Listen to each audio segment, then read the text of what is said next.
Bueno, eh, ¿habías visto vos, Yani, que sos la que estás, o habías escuchado hablar de David Bueno?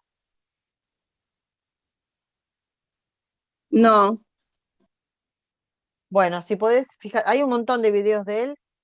La verdad que es maravilloso todo. Es un tipo muy cálido, es muy didáctico para explicar, es profesor en la facultad y la verdad que es muy interesante todo lo que él plantea. Bueno, no, yo cuando lo conocí, la verdad que me encantó todo su trabajo y bueno, por eso lo traigo. Y un poco como que este video también resumía lo que habíamos ido viendo hasta ahora, en el sentido de poder incluir esto de las emociones. Esto, ay, no sé qué me saltó acá. Ay, Dios. Ahí va. Esto de poder incluir esto de las emociones y poder abordarlo dentro del aula, porque cuando los niños construyeron un vínculo dentro del aula a través de la mirada, del sostén, esto que hablábamos, a través de un vínculo construido es que todo el aprendizaje después se da naturalmente, porque el aprendizaje tiene que ver con el deseo, con las ganas, es lo que él decía, ¿no? Está en nuestra biología el poder descubrir. Eh, no, estas ganas que tiene un niño no las aprende, o sea, vienen, están en su biología y es lo que uno tiene que, de alguna manera, tratar como de cultivar, cuidar y cultivar para que esto siga siendo así. Y él hablaba también eh, de que el aprendizaje se da, o sea, algunas de las cuestiones que son como condición para que un aprendizaje se dé, es que también, yo después se los voy a mandar completo porque sigue, el factor sorpresa es lo que lleva a el deseo de saber qué va a pasar. Entonces, eh, pero esto también se da si hay un vínculo de confianza. Eh, entonces no es sé si una cadena. conoces a Catherine Lecuyer o Lecuyer. Ella dice educar en el asombro, Sí, bueno, claro, es esto, y habla bastante de esto. claro, tal cual. Es eso. No la conozco, pero es exactamente, es eso. Eh, que eso es algo que los niños tienen, que no se los enseña a nadie. Y la magia del adulto, del docente, está en poder cultivar esto y poder aprovechar esto tan rico que tiene, ¿no? Este deseo. Eh, por eso es necesario también poder hacer de este terreno, de todo esto, algo fértil para que de ahí eh, salgan aprendizajes que sean significativos para el resto de la vida. Bueno, aparte de esto, vamos a hablar que él también algo mencionaba, que es esto de que tiene que ver con las emociones, cómo es la construcción de la personalidad, porque también es algo que se habla mucho. Y la personalidad es algo que se construye entre el temperamento y el carácter. El temperamento, bueno, es conocido como la primera característica del bebé, es heredado, innato, de conformación fisiológica, morfológica, lleva el sello de la impulsividad y reactividad. Se forma en la fase prenatal, mezcla de herencia genética y experiencias uterinas, síntesis del estado emocional de la mamá. Esto es algo que se habla un montón, qué temperamento, pero en realidad no se sabe bien de dónde viene o a qué hace referencia. Y es esto, ¿no? Es un poco de la genética, de lo heredado, y un poco de lo que la mamá fue. Acuérdense lo que vimos al principio cuando hablamos esto de la ley de los 1000 días, esto de los cuidados de la mujer embarazada, bueno, en qué entorno, en qué situaciones se fue gestando este bebé, ¿no? Se fue desarrollando. Todas estas vivencias que la mamá fue teniendo en todo su embarazo, en toda esta gestación, son todas vivencias que se van impregnando en el cerebro de este bebé y que van a hacer lo que cuando nazca el tipo de reactividad que tenga, ¿no? De impulsividad o reactividad que tenga. Esto tiene que ver con la fisiología, no es algo aprendido. O sea, lo que vemos, la conducta del bebé que vemos cuando nace, es lo que es el resumen de todo esto, ¿no? De lo que trae genéticamente y las emociones de la mamá, lo que esta mamá vivió en todo el embarazo. Esto tiene que ver con el temperamento, que es como lo más genuino de una persona. Es como lo que traemos sin ninguna barrera, sin haber tenido ningún tipo de contacto social. Por otro lado, tenemos el carácter. El carácter es un conjunto de defensas que se forman frente a las experiencias de la vida. Es el modo particular de actuar y accionar. Es como lo que diferencian a una persona de otra. Es como lo que hace único a una persona en particular, o sea, distinta a otra. Es el modo particular de actuar y accionar. Comienza a registrarse en lo corporal, las corazas. Y esto tiene que ver con este video que les decía recién. Es el sentido ético, social que va adquiriendo y moldeando la personalidad. Es decir, la personalidad está conformada por esto que traemos genéticamente, eh, lo que nos hace únicos, con además todas las vivencias que tuvo esta mamá en el embarazo. Así es como nacemos. Luego, el sentido ético, todo lo que la sociedad va haciendo de nosotros, cómo nos va moldeando. Y esto tiene que ver con las palabras, con lo que decíamos antes. Em, en función de eso es el tipo de personalidad que va a ir constituyendo a este niñito, ¿no? A esta persona. Eh, por eso es importante esto de las palabras, ¿no? El tipo de palabras que utilicemos con ellos. Si son palabras de aliento, si son palabras que los acompañan, si son palabras que hieren o que castigan o que nos desalientan. Todo esto que vamos diciendo y todo esto que va al entorno haciendo de ellos es cómo se va conformando la personalidad. La misma es la totalidad de componentes psicológicos heredados, me equivoqué cuando escribí biopsicológicos, heredados y adquiridos. Es lo que da identidad personal, es esto, ¿no? Que distingue a esta persona de otras. Cuando decimos es única, y sí, cada persona es única, tiene un carácter único porque cada persona tuvo esa persona que la gestó tuvo vivencias únicas. Por más que dos, por ejemplo, se dice mucho, son hermanos, hijos del mismo matrimonio, de la misma mamá, del mismo papá, y son totalmente distintos. Sí, ¿por qué? Porque cada una de estas personas tuvo una conformación fisiológica distinta, y la mamá, por más que haya sido la misma, la concepción y todo el transcurso del embarazo fueron en momentos distintos de su vida. Entonces, su emocionalidad era distinta entre un embarazo y otro. Y eso es lo que hace la diferencia, tal vez, entre que un hermano sea, no sé, más inquieto que otro, o más movedizo que otro, o más tranquilo que otro. Bueno, em, y por otro lado, esta persona cuando llega al mundo también el entorno que lo recibe seguramente no es el mismo. Entonces, esto hace también que la persona, el segundo hermano, cuando llega al mundo, al ser tal vez distinto el entorno, también va moldeando el entorno, no solamente papá y mamá, sino el entorno más inmediato, que pueden ser los tíos, los abuelos.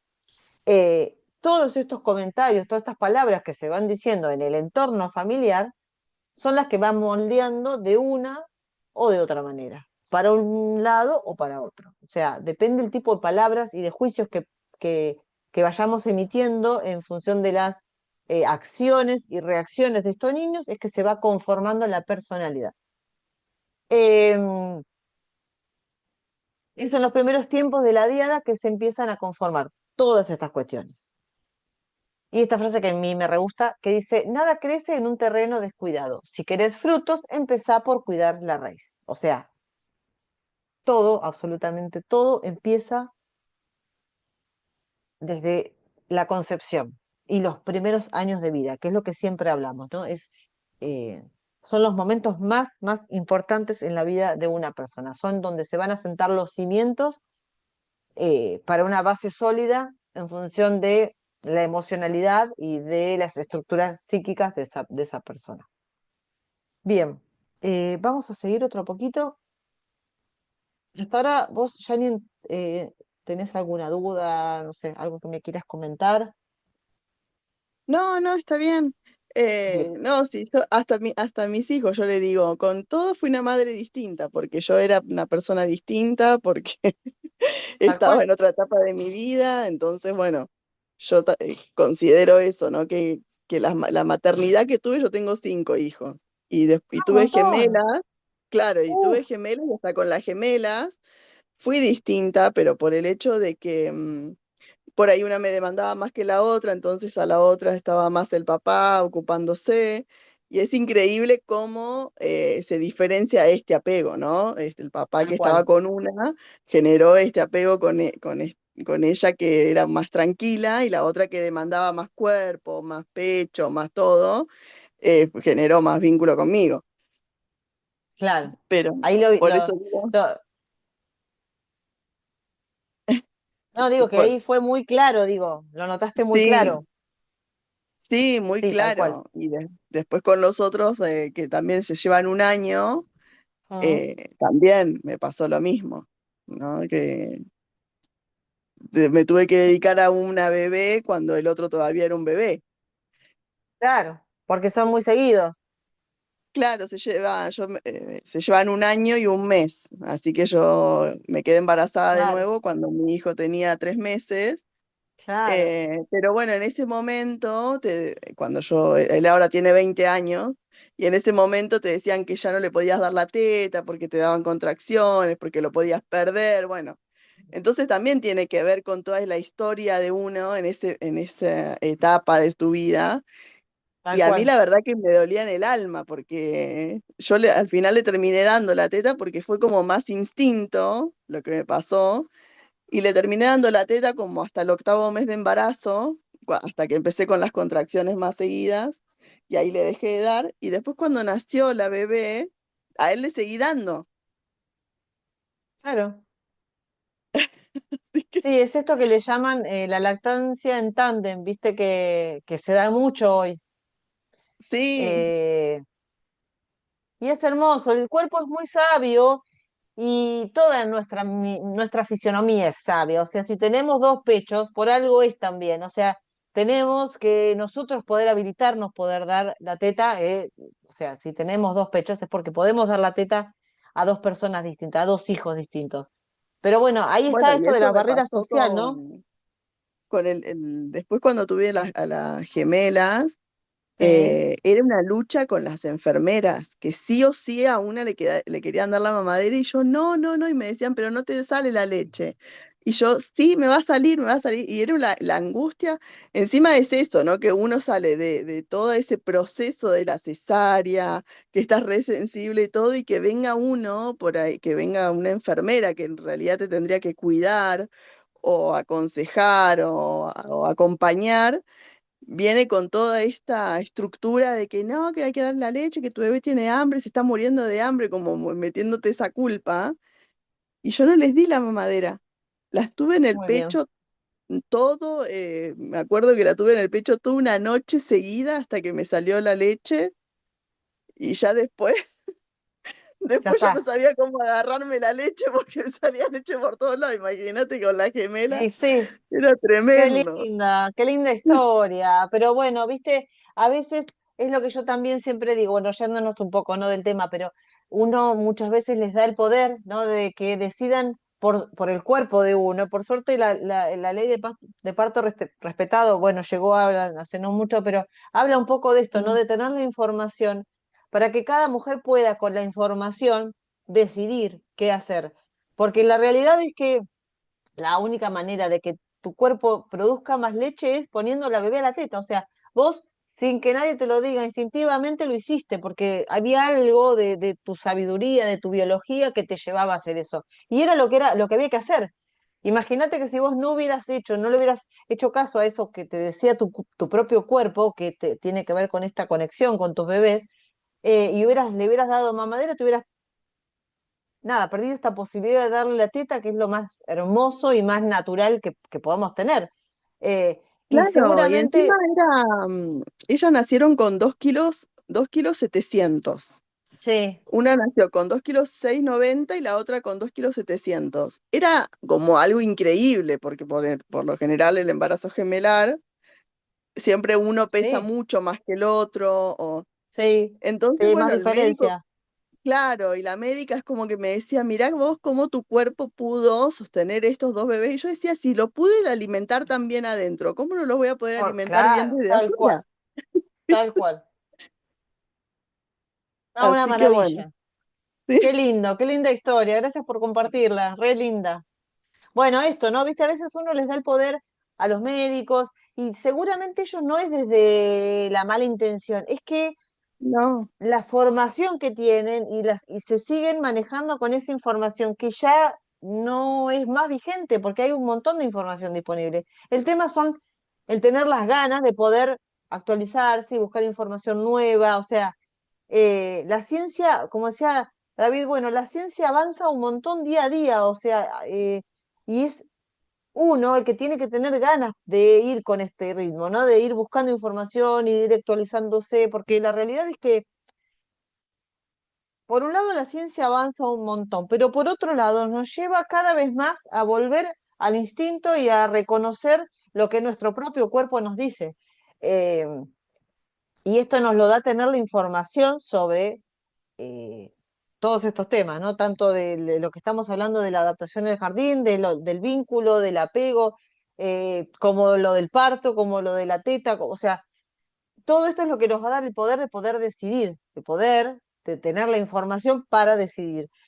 Eh, y bueno, nada, es tener ganas de poder tener toda esta información, porque la realidad es que está disponible y es uno el que tiene que tener ganas de poder actualizarse y buscar nada, lo necesario en el caso de ustedes, de que son docentes, para poder darle lo mejor a sus niños, ¿no?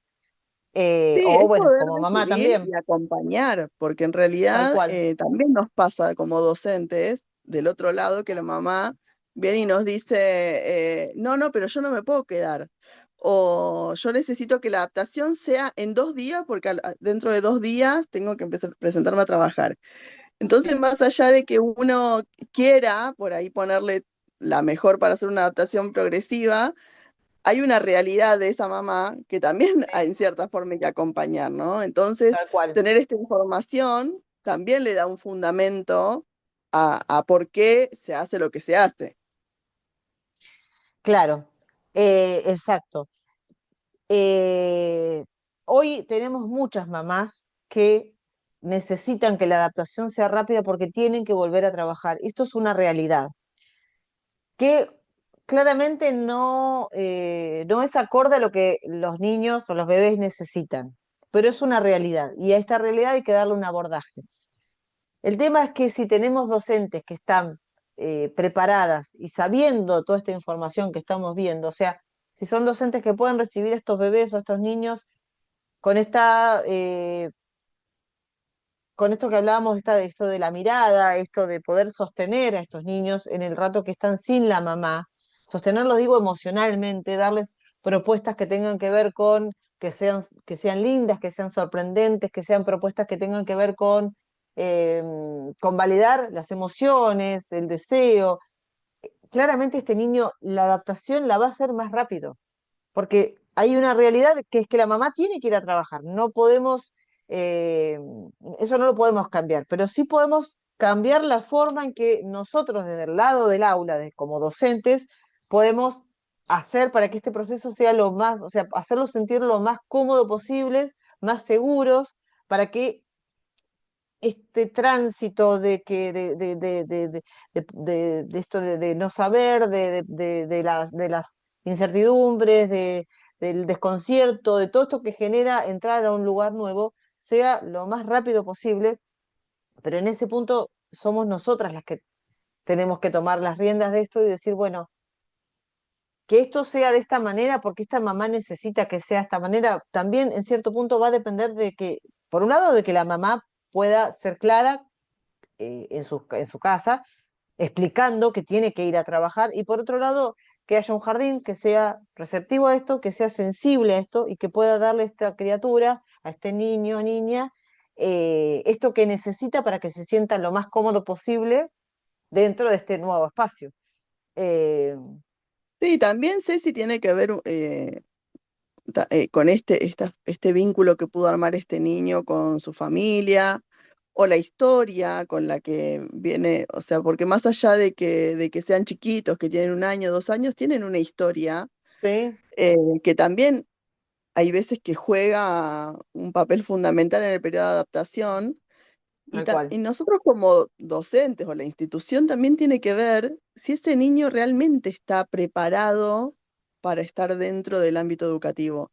No todos los niños están preparados. no, Entonces, la institución tiene que dejar de ver a ese niño como una cuota y tienen que empezar a ver a ese niño como un niño que tiene tal sentimientos, cual, que tiene emociones y que bueno, y que si no se puede quedar, y bueno, se tendrá que hablar con la familia y capaz que sea otro el camino, por lo menos en ese momento, ¿no? Que capaz tal que cual, más adelante puede ir al jardín, pero hoy no tal está cual. preparado. Y por más que le presentes lo que le presentes, va a estar angustiado porque está en lugar de supervivencia ese niño. Tal cual, su cerebro está actuando de esa forma, tal cual. Eh, pero bueno, cuando esto se hace tan difícil, eh, también, si bien desde la institución se implementan todas estas herramientas de tratar de hacerlo sentirlo más cómodo, seguro, sensible ante la demanda, también hay un trabajo para hacer que también es importante dentro de casa, porque cuando también las cosas están claras, si esta mamá, no sé, no cuenta con otra persona que pueda estar con esa criatura cuando ella se va a trabajar o que se pueda ocupar, y este niño sí o sí tiene que ir a la escuela. Bueno, esta mamá también tiene que establecer algunas cuestiones que son básicas para que, primero que esto que lo que les decía antes, ¿no? Esto de la seguridad de que esta mamá sienta para poder llevar a su hijo a la escuela y entender que en ese lugar va a estar cuidado. Esta seguridad se transmite. Muchas veces cuando las familias no están seguras del lugar donde dejan a los niños, esta inseguridad se la transmiten, tal vez desde el sin decir, pero se la transmiten, esta tensión que se genera, esto que decimos a veces como que hay en el aire una tensión, esta tensión se genera, se transmite y es la misma situación la que hace que ellos, eh, todo el proceso de adaptación sea más lento, eh, que desconfíen más de los docentes, que tengan más miedo.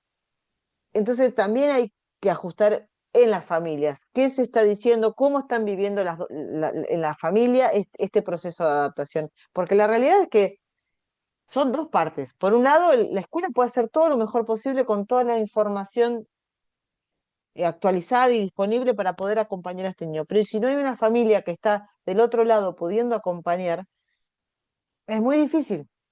Entonces, por eso también me parece importante que las docentes podamos eh, comunicarle esto o indagar un poco de qué manera están abordando la adaptación cuando este llanto o esta incomodidad de este niño se prolonga en el tiempo. Sabemos que hay un tiempo que es el que, bueno, es habitual, que sabemos que es lo que tardan en adaptarse o que es el tiempo que una relación se va construyendo. Pero si esto pasa el tiempo y no se está logrando, bueno, hay algo, si desde el jardín se hizo todo lo posible, hay algo que en la familia hay que hablar, que hay que volver a replantear para que no queden dudas y para que este niño pueda ingresar al jardín estando seguro y tranquilo. Si esta mamá no, o papá, también puede ser, ¿no? El papá no está tranquilo y seguro, eh, seguramente este niño tampoco lo va a estar. Entonces, ahí también hay que como revisar algunas cuestiones, saber qué es lo que está pasando. Eh, que también pasa mucho eso. Ahora se perdió bastante el espacio de escucha, viste que antes se hacían las entrevistas con familia y Mm, muchas familias podían contar la historia de este niño, o la historia de ellos mismos, o por qué les daba miedo dejarlos en el sí, jardín. o- sí, y hoy, esto que, por eso digo, hay cosas que por ahí antes las hacíamos y hoy no las hacemos, pero que son fundamentales que no se pierdan, y creo que tienen tal que ver cual. con este encuentro con la familia para que esta familia también, es de la única forma que también va a empezar a confiar en nosotros, ¿no? Y nosotros vamos a Tal recibir cual, a cada infancia de una manera distinta, tal entendiendo cual. qué hay atrás. Es que tal cual, ese niño es, eh, o sea, lo que recibimos es el producto de esa familia, de cómo se vinculan, de cómo abordan las situaciones, si se mienten, si se pegan, o sea, de ese entorno en el que se está criando ese niño. Eso es lo que vamos a recibir. Esa entrevista inicial es, para mí, entiendo que hay lugares que no lo hacen, pero para mí es fundamental, porque ahí es de donde vamos a sacar muchísima información. Todo esto que yo les hablaba de las necesidades básicas, que se habla de estas necesidades en la crianza, pero estos son los parámetros que necesitamos también saber, esta información, para ver cómo un niño se va a ir desarrollando en el jardín. Esto que hablábamos de cómo se alimenta, de cómo duerme, de cómo es su casa, toda esta información, todas estas, todo esto que son datos que parecen aislados, pero son lo que van a dar cuenta de cómo este niño eh, puede llegar a ser dentro de la institución. O sea, para mí esa entrevista inicial para mí es fundamental, para mí es algo que no hay que perder, porque también es una muy buena oportunidad para que las docentes puedan transmitirle a estas, sobre todo las familias donde hay pocos integrantes, o sea, que está la mamá sola o está el papá solo, o estas familias que son monoparentales o que no tienen ningún otro lazo familiar cercano como para poder acompañar. Esas familias necesitan esta seguridad y además que se apoyan mucho en el jardín porque es como la otra persona que está les está ayudando a criar a su hijo. Entonces, este contacto inicial y esto poder dar esta seguridad y esta garantía de que tu hijo va a estar bien porque nosotros nos vamos a ocupar de cuidarlo y de darle lo que necesita, para mí es fundamental. Eh, Lamento que haya muchos lugares, es verdad que no se esté, y a principio de cada año yo creo que más allá de que se conozca esta familia, yo creo que a principio de cada año hay que hacer como un volver a encontrarnos, a ver qué pasó, no sé, hubo cambios, se cambiaron de domicilio, estas cuestiones que parecen mínimas, pero son las que hacen que un niño pueda estar de determinada manera. Entonces, para mí es fundamental.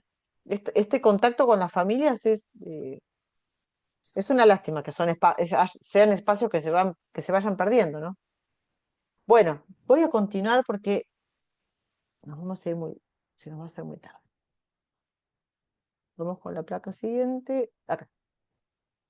Bueno, acá vamos a incorporar algunas cuestiones de personas que han contribuido mucho a esto de las necesidades y a la investigación de cómo se van desarrollando los niños. Yo acá traje a Amy Pickler y bueno, después hay una placa de María Montessori, que son como las grandes hoy en día escuelas que nos muestran en función de la fisiología y de cómo va aprendiendo un niño, ¿no? Amy Pickler fue como una de las personas que empezó a hablar de esto del movimiento libre, que es, esta corriente proviene de su descubridora, quien nació en Budapest, fue madre, eh, médica pediatra y dirigió, esto de fue madre es como es lo que vos decías recién, es como un antes y un después de la vida de una persona. O sea, una persona eh, a través de la maternidad es que empieza a descubrir un mundo nuevo. Eh, y es a partir de ahí, en el caso de ella, como en el mundo, un montón de otras investigadoras, eh, empezaron a investigar sobre la infancia y sobre las necesidades a través de que fueron madres. O sea, esto es como es algo que se repite, es como eh, el haber pasado un bebé por nuestro cuerpo es como lo que nos abre para poder investigar de cómo es que se desarrollan, cómo es que crecen, cómo, o sea, empezar a entender este mundo nuevo. Bien, bueno, fue madre, médica pediatra, dirigió luego en Hungría, en el año 1946, un orfanato donde pudo desarrollar todos sus conocimientos y arribó al llamado corriente de movimiento libre, vigente y con mucha fuerza gracias a su sabiduría. Esta corriente pedagógica refiere al respeto hacia el niño, a la confianza en las capacidades de autonomía, en el movimiento y a la fortaleza en el vínculo, volvemos siempre a lo mismo, Fíjate que en qué año fue escrito esto, eh, y la ciencia después fue comprobándolo, ¿no? En esto del vínculo, de la construcción con el cuidador, quien será quien favorezca u obstaculice el proceso natural de evolución del movimiento del cuerpo, siempre acompañado y sostenido con la mirada atenta del adulto. O sea, siempre volvemos a lo mismo. La ciencia lo que ha hecho es comprobar todo esto, ¿no? De la importancia de sostener con la mirada, pero también desde la emocionalidad al niño, para que pueda aprender, o para poder acompañarlo en este caso. Si les permitimos el movimiento libre, habilitando espacios libres de peligros, sin entorpecer con objetos que no necesitan, aprenden por sí solos a rolar, sentarse, gatear, pararse y caminar.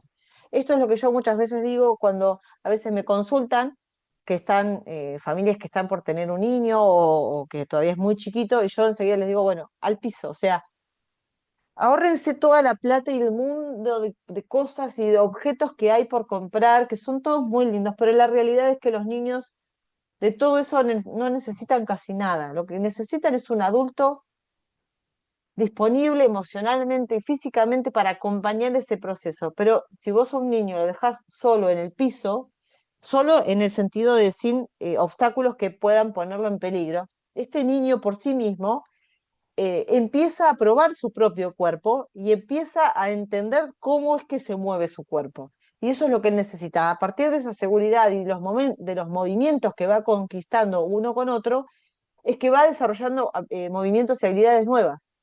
Eh, por eso a mí me parece súper importante esto del piso. Yo siempre mando al piso. Cada movimiento precede al siguiente. Cada movimiento que realizan por sí solos da la seguridad necesaria para el siguiente. Y esto lo aprenden por sí solos, o sea, no hay nadie que enseñe porque lo tienen que vivenciar en el cuerpo. Por más que desde el afuera, desde el entorno, hagamos lo que hagamos, este desarrollo motor lo van a ir adquiriendo ellos por sí mismos. Cuanto más podemos dejar espacios libres de peligros, fértiles para este despliegue, es cuando más van a poder ellos ir conquistando movimientos y van a ir conociendo su cuerpo. La función ahí del adulto es esto de observar de alguna manera y habilitar estos espacios. A veces, a veces no. En general, cuanto más eh, estímulos, entre comillas, desde la mirada del adulto ofrecemos, em, en muchos casos pueden hasta entorpecer el desarrollo natural de los niños. Bueno, el piso siempre es la mayor oportunidad de exploración y más segura de cualquier peligro. Evita que se caigan o golpeen con objetos, ya que es una superficie segura y firme. O sea, del piso no van a pasar, como yo siempre digo. Boca arriba, pies descalzos, ropa cómoda, holgada, favorecen poder desplazarse libremente. ¿Por qué boca arriba? Porque es como también empiezan a darse vuelta para un lado y para el otro. Hay Em, una profesora, bueno, ella hizo toda la parte de la pedagogía de Amy Pickler, que es Noemí sí, Beneito, trabajó con Amy Pickler, sí, y ella escribió un artículo que dice que todo empieza por la espalda. Y claro. yo hice una formación con Noemí Beneito también, cuando Ah, mira qué fue a lindo. sí, fue a Ushuaia, y bueno, fue algo muy cortito, pero bueno, tuve el placer de conocerla. Y la verdad que está buenísimo, ¿no? Y es algo que me quedó muy presente, esto, ¿no? Todo comienza por la espalda, y yo lo pude aplicar con mis gemelas, porque en el momento que que tuve a los otros, no estaba toda esta corriente, no Claro, era muy tal cual, conocida. tal cual. Pero no, con las gemelas fue alucinante. Ellas tenían 1 año y la gente no podía creer el equilibrio que ellas tenían. ¿Viste? Es increíble. Por eso digo, bueno, viste que también esto hay que ponerles medias, y la realidad es que los niños necesitan estar en patas, o sea, es lo más seguro para que ellos puedan ir comprobando los movimientos y conociendo su cuerpo. Eh, bueno, es maravilloso, o sea, es maravilloso. Y Lo bueno, qué mismo lindo que el esto que compartes. sostén, Sí, lo mismo que el sostén, ella hablaba también de los sostenes, que ella nos decía, no piensen que porque estén en el piso ustedes van a tener que estar ahí o van a tener que sostener todo el tiempo con el cuerpo. El sostén puede ser desde la mirada, puede ser desde la Tal cual, palabra. tal Entonces cual, yo usé mucho esos sostenes y eso le genera también una autonomía impresionante, ¿no? Por tal ahí cual. estaban en el piso y yo les iba hablando, yo estoy acá, ahora voy a cocinar, bueno, y era como otro tipo de sostén y la verdad que fue maravilloso la autonomía que fueron ellas, cómo se fueron fortaleciendo en esto. Tal cual, porque esto de la importancia de la palabra, porque en realidad sostenemos emocionalmente, porque al hablar, aunque sean muy chiquitas, yo siempre digo, aunque sea recién nacida y le tenés que cambiar el pañal, explícale, mira, te voy a cambiar, o sea, esto de ponerle palabra a cada una de las cosas que hacemos con ellos, más cuando manipulamos sus cuerpos que son tan chiquitos. Y esto va generando un tipo de conexión neuronal. eh, que va teniendo un registro entre el accionar y la emoción de lo que van viviendo en el momento en que mamá me está hablando y está manipulando mi cuerpo. O sea, mi mamá me está hablando y está manipulando mi cuerpo con respeto, de alguna forma me pide permiso. O sea, es como se va construyendo todo esto. Eh, que para mí es súper importante. Bien. Es muy importante siempre ofrecerles la posibilidad, pero no forzarlos. Si está molesto o no quiere, tal vez no sea el momento o no tenga ganas, con lo cual podemos ofrecer luego, ofrecer pero nunca obligar. Esto de que a veces sobre todo cuando se quieren parar en estos momentos de que empiezan a gatear y se empiezan a querer parar y se ven mucho estas familias que están empecinadas en que camine porque tiene que caminar a los 12 meses y entonces los paran y los obligan y esto es totalmente no es sano, es violento. Entonces, bueno, por esto digo, ¿no? Esto de ofrecer, pero no obligarlo. O sea, si no es el momento o no tienen ganas, bueno, listo, que vuelva al piso hasta que se sienta cómodo y seguro de poder volver a pararse y poder intentar hacer el paso. Los adultos nos ponemos tenemos como mucha presión con respecto a los parámetros en cuando tiene que caminar, cuando tiene que dejar el pañal, o sea, y esto mismo nos genera a nosotros esta tensión de tener que cumplir con esto porque socialmente se dice que tiene que ser así. Y la realidad es que esto también ha cambiado mucho. O sea, esto que se decía antes, la teta, bueno, cuando empieza a comer, listo, no hace falta más darle la teta. Y la realidad es que o sea, no, o sea, se puede comer, puede incorporar sólidos y también puede seguir tomando teta. Y el pañal puede seguir teniéndolo más allá de los 2 años, porque tiene que ver con toda una maduración y un crecimiento fisiológico, psíquico, orgánico. Entonces, todas estas presiones que nos ponemos los adultos hacen que de alguna manera los obliguemos e impongamos tiempos que son del adulto y no que son de ellos, que no tienen que ver con su crecimiento, ni con su fisiología, ni con su maduración, ni con su desarrollo. Y ahí es donde Y también tenemos que nosotros, este doble mensaje, ¿no? De que siempre falta algo más. Como, sí, bueno, ya va a comer, ya va a caminar, bueno, ahora le falta que hable, sí, ahora le sí, falta que camine, tal como cual. que siempre estamos ahí en la falta, ¿viste? Como, Y nunca vemos lo que logramos, lo que vamos haciendo día a claro, día, y perdemos de vista en esto también esta construcción, esto de lo emocional, de la conexión, ¿no? Porque estamos más pensando en lo que falta, o sea, bueno, ahora tiene que hablar, bueno, ¿cuándo va a hablar? Ay, no dice nada, no dice ninguna palabra, ay, pero bueno, o sea, somos los adultos los que tenemos que bajar un cambio ahí y detenernos a decir, bueno, este niño es así, va a hablar cuando esté listo para hablar y va a caminar cuando esté listo para caminar, porque si orgánicamente no hay ninguna dificultad, no hay nada que impida ese desarrollo, bueno, ya lo va a hacer. Entonces es como nosotros ponernos un freno a tanta ansiedad y tanta presión que nos ponemos, porque esta misma ansiedad y esta misma presión hace que se dificulte esto de la conexión, que es lo más importante. Eh, bueno, esto es como, es un cambio de mirada, de paradigma que tiene que, o sea, inevitablemente involucra al adulto a que el adulto sea el que tiene que cambiar. O sea, los niños son perfectos como son. Somos nosotros los que, a través de nuestra mirada y de nuestro juicio, les vamos imponiendo todo el tiempo lo que tienen que hacer en los tiempos que el adulto dice o que el adulto espera, sin ninguna base científica, y que va totalmente en contra del desarrollo. Eh, pero bueno, nada, es un camino que vamos haciendo de a poco. Qué lindo esto que compartís de esto que hiciste, porque la verdad que está buenísimo. Estos son, viste, esas cosas que aparecen que no hay que dejarlas pasar porque la verdad que esconden mucho crecimiento, sirven para todo.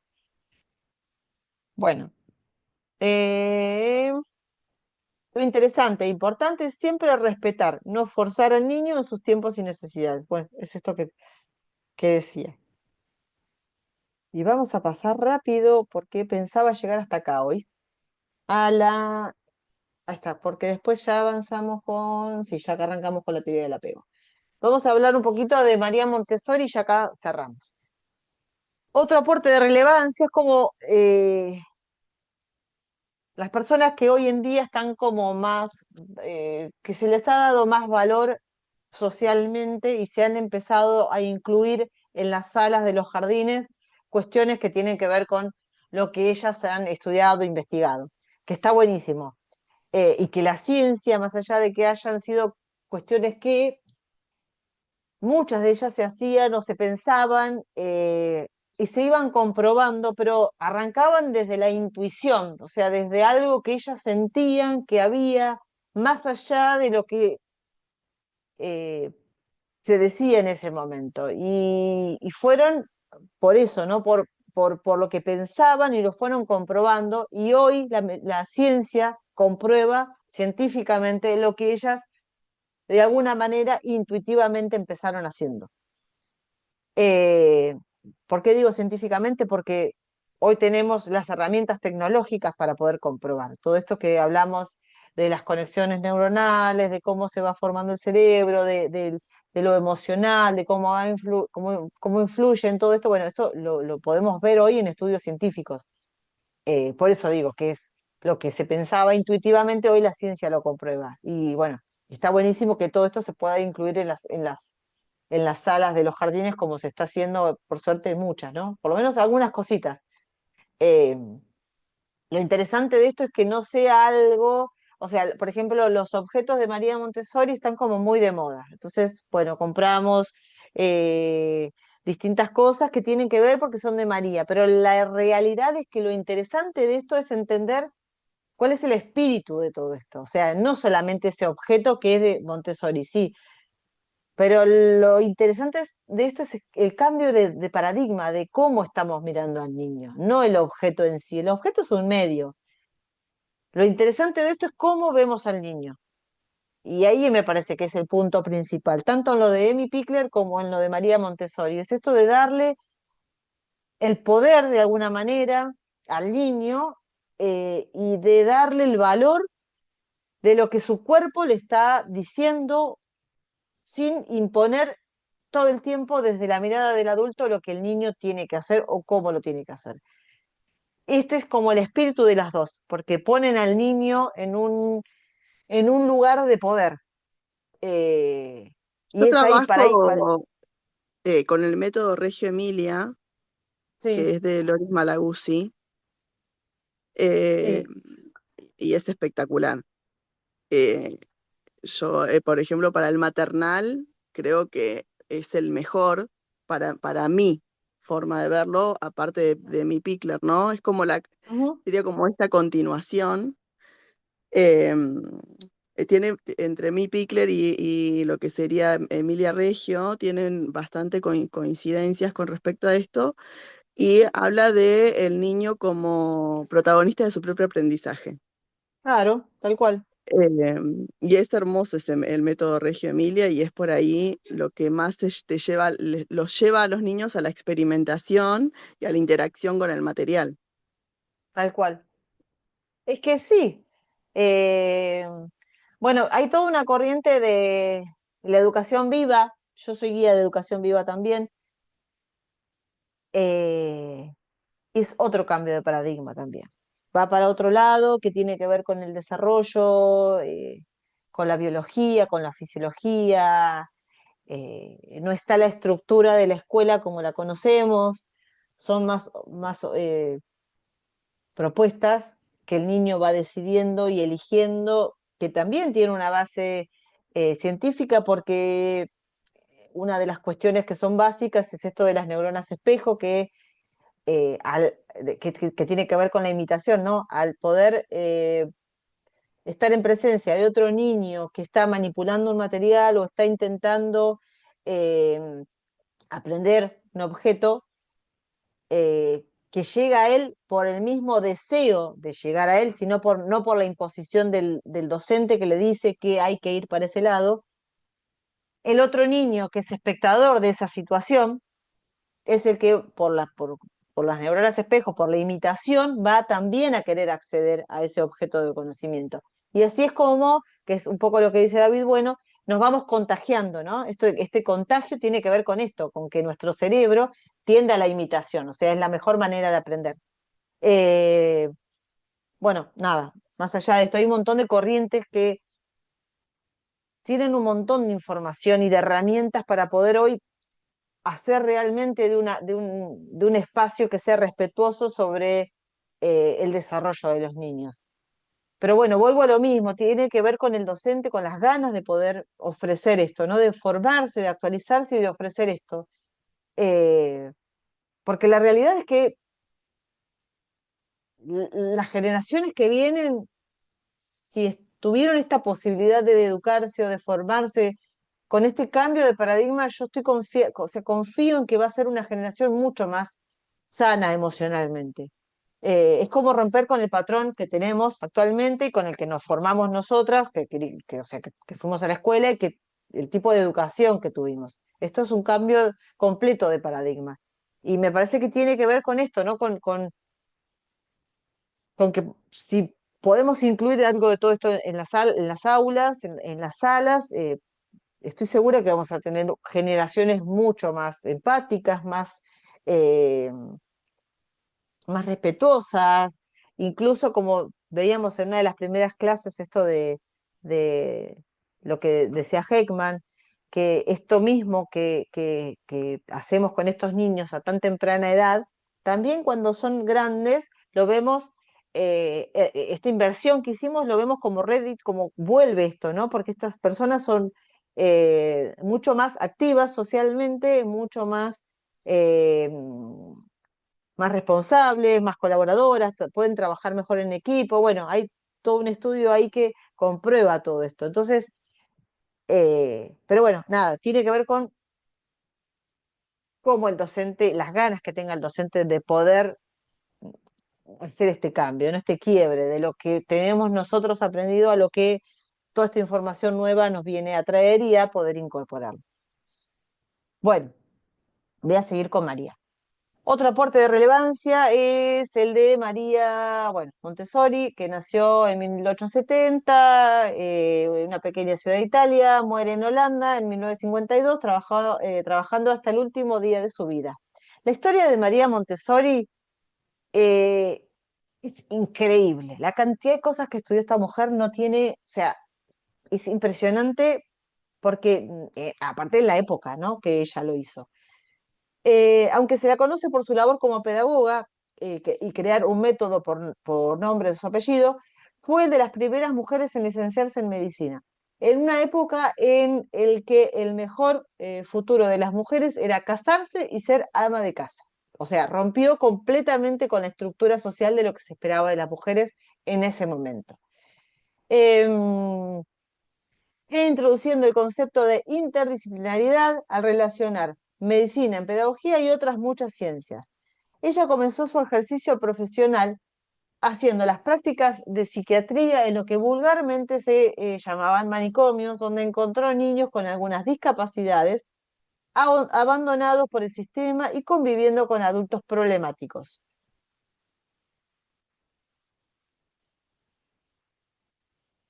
¿Yani? Ahí estás. Bien. Hola. Bueno, ¿estás? Acá estoy. Ahí está. No, te decía que continúe leyendo. Ahí está. Em, bueno, esto que ella empezó también, su carrera fue larguísima, pero bueno, lo que llamaban esto que decía, ¿no? Vulgarmente los manicomios, que es donde empezó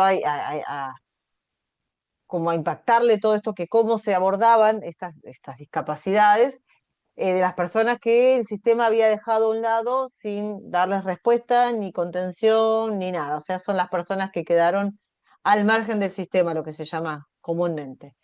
Eh, Se escandalizó al verlo y pidió poder trabajar con ellos para intentar enseñarles a leer, a escribir, a contar hábitos mínimos de higiene. En definitiva, para que pudieran llevar una vida más digna y autónoma y no estar condenados a ser una carga para la sociedad, con la idea de ayudar a estos niños necesitados. O sea, ese fue como el puntapié inicial de ella para su teoría. En base a estos tres antecesores, Seguir, Itardi y Pestalozzi, fue elaborando su método en torno a tres pilares básicos. El niño como sujeto activo, o sea, es lo que hablábamos, ¿no? Es como, él es el que lleva la posta, o sea, el que lleva su propio aprendizaje adelante. Un ambiente preparado, que fíjate que tiene que ver con lo que dice esto de lo que decía Emi Pickler, esto de hacer un terreno fértil para. Y el rol del adulto que acompaña. El adulto no es más que un observador atento, activo a las necesidades para acompañar ahí donde este niño necesita o donde muestra interés o hacia qué lugar le llama más la atención que otro. Y esto del ambiente preparado es esto, ¿no? De dar opciones en función de las necesidades del niño, el desarrollo y la maduración, y en función de eso es como este adulto preparado que acompaña es el que le va presentando las distintas opciones y le va mostrando el material. Eh, bueno, acá yo hice esta es la pirámide que es como la más conocida del método Montessori, que es el niño, que es la mente, que es lo que se dice, es una esponja, es la mente absorbente, el espacio y los materiales preparados, que esto tiene que ver con el ambiente, y el adulto, que es el guía en las educaciones Montessori, en las escuelas Montessori, al adulto se lo llama, no son docentes, sino son guías, son como las que van mostrando, presentando el material y contando cómo es su uso. Eh, Así lo veía Fíjate que también Vygotsky, viste que él decía de la zona del sí, desarrollo próximo, sí, también hablaba del docente como guía. tal cual. Bueno, Y después de María Montessori está la película, que es hermosa. sí, sí, sí, tal cual. Por eso, o sea, toda la vida de María es increíble, o sea, es una mujer que realmente, y de alguna manera, todo su trabajo, que es maravilloso, se reduce a un par de objetos. O sea, lo que se conoce, sí, los elementos de Montessori, pero cuando decimos eso, perdemos de vista el trabajo maravilloso que ha hecho esta mujer. Y si nos ponemos en contexto de la época, o sea, es increíble. Ella vio Y por eso posibilidad digo, donde nadie lo veía, tal cual, nadie lo veía. tal cual. Por eso digo, más allá de los objetos, lo interesante es el cambio de mirada. Y esto es lo que tenemos, el espíritu de María Montessori, como el espíritu de mi Pickler, como el espíritu de todo esto que tiene que ver con poner al niño en un lugar de- el niño es de alguna manera el que marca el camino. El docente, que es el guía, que es el que acompaña a ese desarrollo. Es como al revés de lo que se piensa hasta ahora, ¿no? El adulto es el que guía, es el que lleva, el que propone, y pierde de vista al niño y al deseo, y esto invierte la cosa. Es como un cambio completo de mirada y de paradigma. Y esto es lo interesante, de entender que el niño tiene un rol mucho más activo del que se pensaba antes. Eh, Porque es el niño en realidad el que va haciendo el camino para el lugar para dónde quiere ir, para qué propuestas le son más llamativas o le son más atractivas para aprender.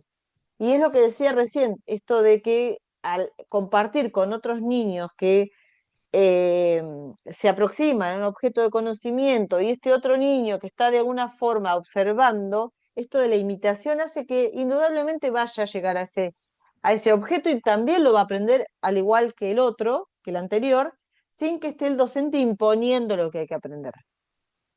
Bueno, es como tratar de correr al docente en este lugar de poder absoluto que socialmente se ha construido y ubicarlo en un lugar donde tiene un rol activo completamente en cuanto a la observación, en cuanto a la mirada, en cuanto al sostén, que esto que hablábamos hace un rato, pero no activo en el sentido de imponer contenidos.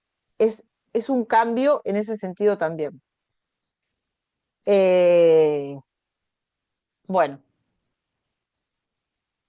yo creo que por hoy, hasta acá por lo menos había pensado, porque ya después arrancamos con la teoría del apego.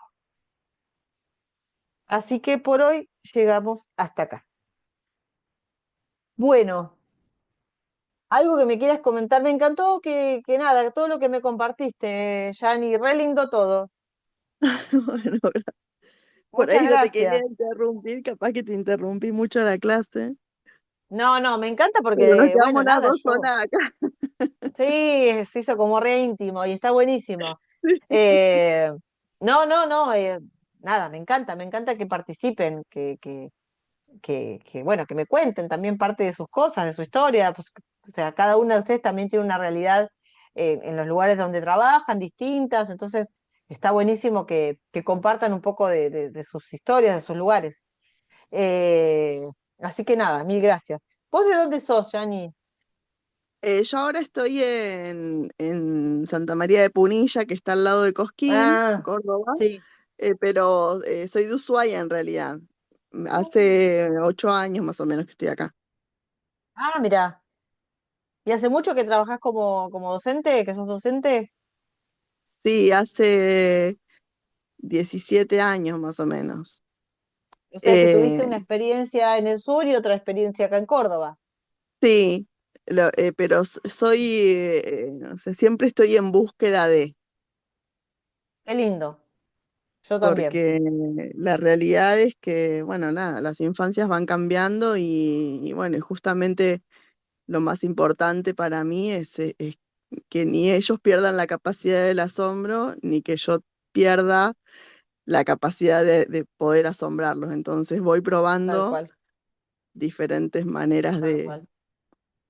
Y de de presentar asombrarnos una nosotros actividad. también, porque eso es lo Sí, lindo también, ¿no? De poder seguir teniendo este espíritu de buscar, de asombrarnos también nosotros, porque es todo tan vertiginoso y hay tanta cosa nueva todo el tiempo que uno está bueno que vaya en ese sentido buscando información, porque tiene que ver con poder también dar lo mejor de uno. O sea, uno no es que va y da clases o está en la jornada que está y, y- y como si nada y va a su casa como si nada. O sea, está bueno que uno puede involucrarse desde todo, porque uno cuando comparte con los chicos también uno se modifica y hacerse cargo de eso y de entender que esto es así y poder dejarse también modificar, ¿no? Porque esto tiene que ver con las estructuras y estas corazas, ¿no? Uno al estar en contacto con los niños, automáticamente se va impregnando de las historias, de esto que hablábamos. Después más adelante vamos a hablar del mundo transgeneracional de los niños. Uno se va impregnando y va comprometiéndose emocionalmente con cada uno de ellos y con cada una de las historias.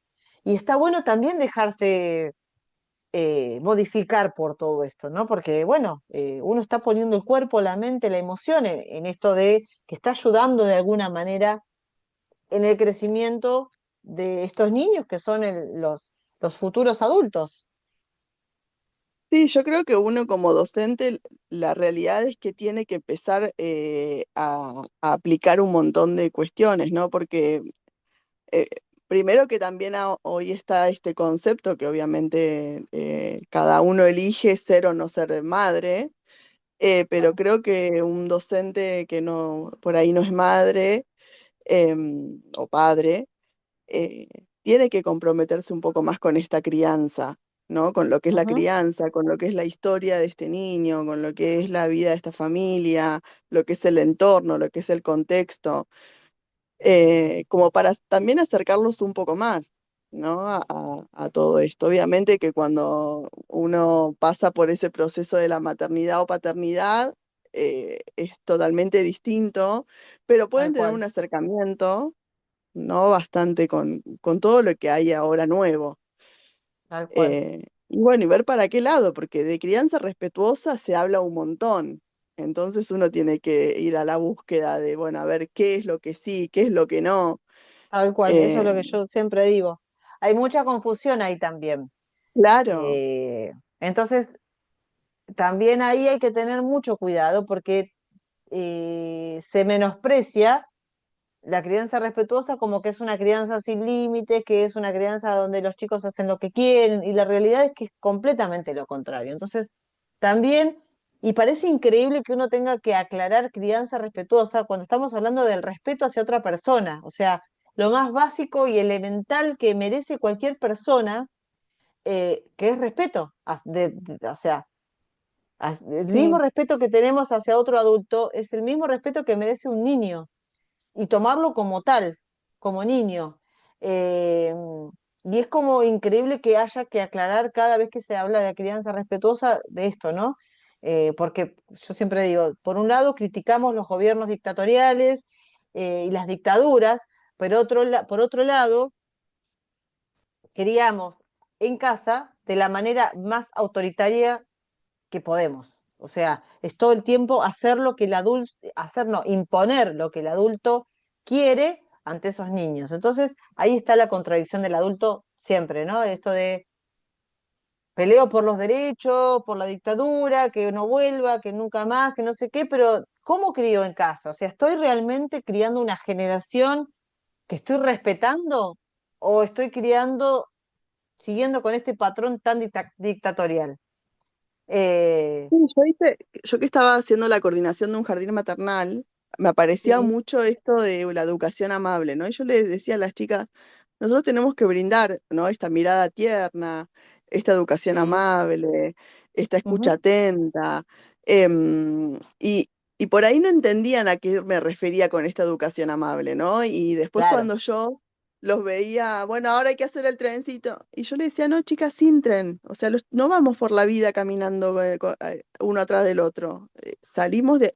Y cuesta muchísimo. montón, Y montón, entonces, la tal educación cual, amable tiene que ver con esto, no solamente con preparar ambientes destinados para estos niños, sino con esta mirada, con este cambio de mirada tal en cual, muchos aspectos, ¿no? tal cual, Escuchar las canciones que les cantamos a los chicos, tal cual. este Sí, trencito, bueno, ¿por qué no le podemos decir, bueno, nos vamos todos juntos al patio, vamos cerca del aceño? Es una pavada, cambiamos las palabras, pero no es tan pavada, digamos, en no, las claro que infancias no, con las que estamos trabajando. no. Ninguna pavada, o sea, cualquiera de todas estas cuestiones, y más cuando en los jardines esto se repite día a día, o sea, como siempre digo, no es un hecho aislado, es algo que se repite cotidianamente, y esto es lo que va moldeando el cerebro, esto es lo que va haciendo que el cerebro se forme de una determinada manera. Eh, entonces, no es ninguna pavada. Y O esto de por la educación ejemplo, cuando veo amable, un niño, veía un sí, niño decir, afuera, ¿por qué está afuera? No, lo saqué a pensar, yo me ponía claro, loca. claro.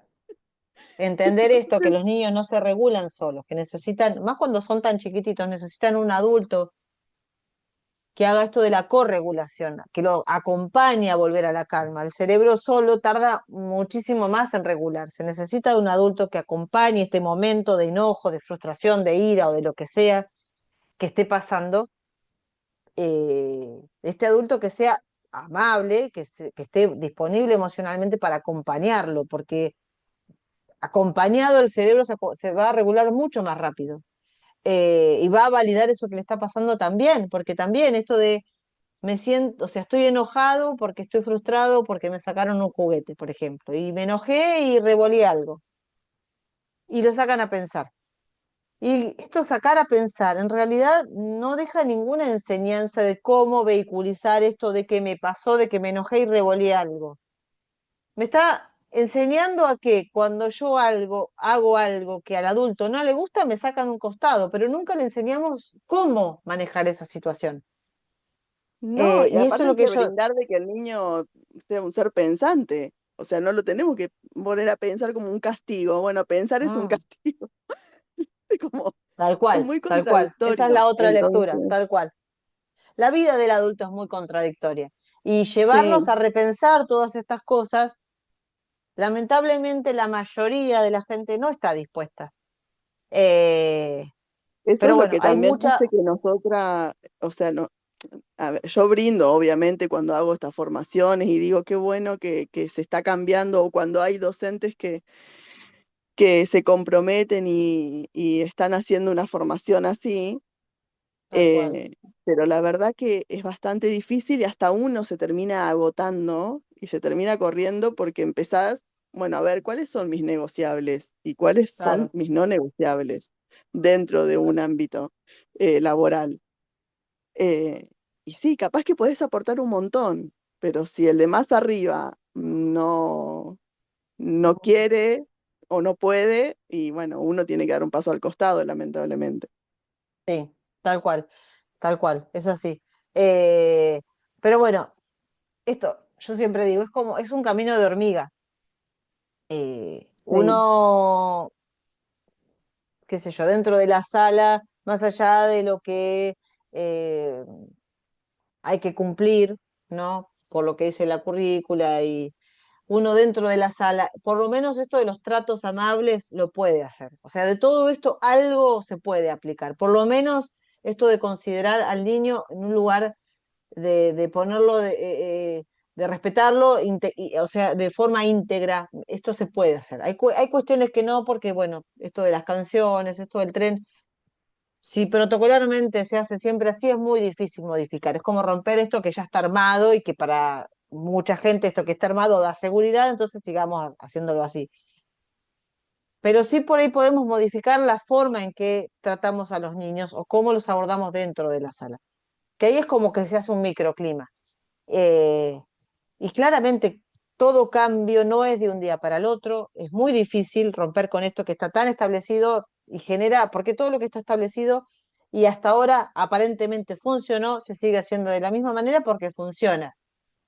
Visto está que no funciona tan bien, porque si no, no tendríamos una sociedad tan rota, pero a la mirada del adulto, de muchos adultos, funciona, entonces se sigue haciendo de la manera. Y cuando uno intenta imponer, o imponer, no, mostrar que se pueden hacer las cosas de otra manera, eso genera ruido y ante este desequilibrio que puede generar, volvemos a lo ya conocido. Entonces es muy difícil, pero digo de nuevo, ¿no? Dentro de la sala que se hace como este microclima con los chicos, este contacto más íntimo con ellos en el sentido de lo emocional, es que tal vez ahí podemos generar algún cambio. Algún día tal vez esto ya sea como viejo y ya no tengamos que hablarlo, pero bueno, nada, lamentablemente es esto, ¿no? Que te decía, sí, algún día, viste como que está siempre el digo, la crianza libro, será solo respetuosa. viste que está el libro Tan mal si salimos, Sí, claro, que, sí, que tiene un poco que ver con esto, ¿no? tal Que cual, todo el tiempo decimos, bueno, tan mal no salimos. Pasaba esto y acá estoy, me tal ves cual, entera. Y en tal realidad es al cual, revés, tan mal si salimos. Y tenemos, tal por eso cual, estamos en esta búsqueda, obviamente, ¿no? tal cual, y mucha gente que dice o que critica y tal vez vos empezás a ver el entorno o cómo se vincula. Y bueno, y ahí encontrás con un adulto que sí, socialmente funciona, pero son personas que les cuesta vincularse, que les cuesta mostrar sus emociones, que tienen vacíos enormes que los llenan con determinadas cosas. Entonces, cuando vos empezás a ver un poco ahí, decís, bueno, a ver, a- no es tan así como decís, pero bueno, nada, son procesos también de cada uno. Sí. Hace unos años hubo un sí, un congreso, una vez por año se hace un Congreso Mundial de Crianza Respetuosa, Sí, se hace donde acá, hay, con Flavia ¿cuándo? Nieto. Ah, Sí, se no, hace. Ah, ¿no es este? no. Este es uno que hace unos años hizo en España. O sea, viste que una de las personas que lleva como adelante esto es Carlos González, que seguro que lo conoces. ¿Lo conoces? Sí, sí, sí, Bueno, sí. Carlos con Armando Bastida eran los que en un momento, hace ya, debe ser como 3 4 años, en uno de los congresos que se hacen en España en general, se hacen virtuales y participan personas de distintos lugares del mundo. Pero originalmente se empezó a hacer ahí.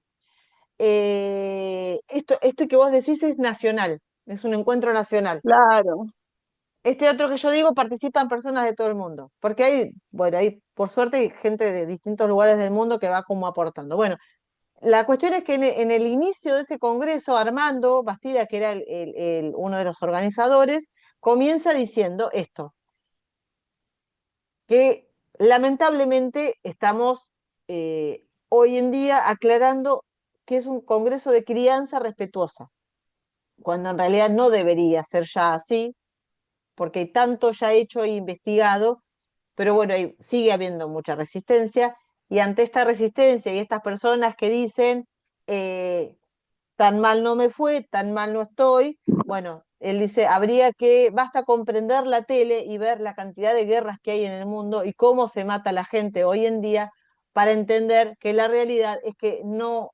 estaba tan bien como nos estábamos criando o formando. Eh, y eso, bueno, nada, me hizo acordar esto que decíamos, ¿no? Hay toda por suerte, una generación que viene como mostrándonos esto, ¿no? Que, bueno, la realidad es que también, más allá de sin espíritu ni querer criticar a nadie, ni a nuestros padres, porque cada uno hizo lo que pudo con las herramientas que tenía en el sí, momento histórico que estuvo. Pero la realidad es que podemos hacer las cosas de otra manera, porque tenemos un montón de información disponible para hacerlo de otra forma, y si nos ponemos a fijar en la historia, la realidad es que hay mucho, la mayoría de la sociedad está muy rota, muy quebrada emocionalmente y con muchas dificultades para vincularse sanamente con el otro.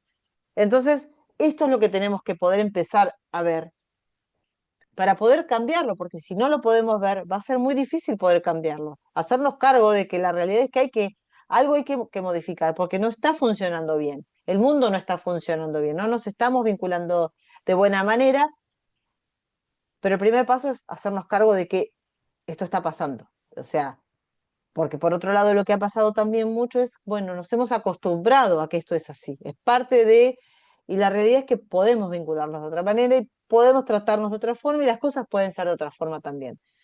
Eh, pero bueno, nada, es todo un cambio de paradigma que va a llevar mucho tiempo, claramente. sí. Fíjate, desde que María, Emi Una vez que todas las entras no puedes personas, salir porque es apasionante, pero tenés que tal entrar. cual, tal cual, es así. Cuando empezás a ver es como que abrís esa puerta y ya después como volver para atrás y vos, o sea, ya es muy difícil.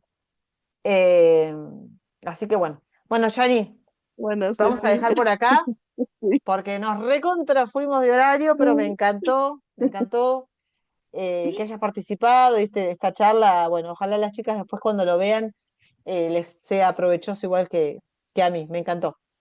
Así que bueno, Bueno, bueno, te mando un bueno, beso y nos vemos el viernes que viene. Y bueno, a las chicas que lo vean después, cualquier cosa, ya saben, me escriben. Así que bueno, dale. un beso Buen fin grande, de semana. cuídense. Buen fin Chau, de. chau. Chau, chau.